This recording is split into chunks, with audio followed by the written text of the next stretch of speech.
আজকে রান্না হবে বড়ি দিয়ে মিনি মাছ। কই মাছ আর মিনি মাছ দেখতে আমার কাছে একই লাগে, কিন্তু খেতে আমার অনেক ভালো লাগে। মাছগুলোকে উল্টে পাল্টে ভেজে নিতে হবে কড়া করে। তারপর এই মাছ ভাজার পর বড়িগুলো ভেজে নিতে হবে।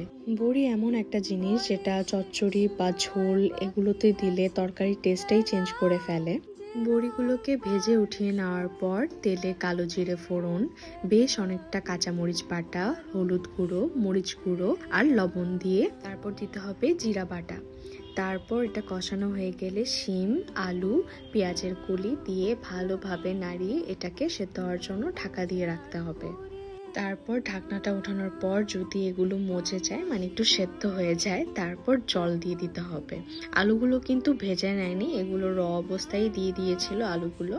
তারপর এক এক করে মাছগুলো দিয়ে দিতে হবে। তারপর নামানোর একটু আগে বড়িগুলো দিয়ে দিতে হবে, নইলে বড়িগুলো কিন্তু একদমই ভেঙে যাবে। তারপর দিদার স্টাইলের যে নাড়াটা, সেটার ওই যে খুন্তির প্রয়োজন হয় না। অনেকে মাছগুলো ভেঙে ফেলে, কিন্তু এখানে সব মাছগুলো একদম সুন্দর সুন্দর আছে। তারপর খাবারের জন্য নিয়ে নিলাম বেশ অনেকটা ভাত, মাছ, আলু, তারপর শিম, তারপর পছন্দের বড়ি। বড়ি দিয়ে ভাতটা পুরোটা মেখে খেতে, মানে বড়ির যে একটা স্মেল, সেটা ভাতের সাথে মিশে, মানে এক থাল ভাত খেয়ে নেওয়া যাবে এই তরকারি দিয়ে।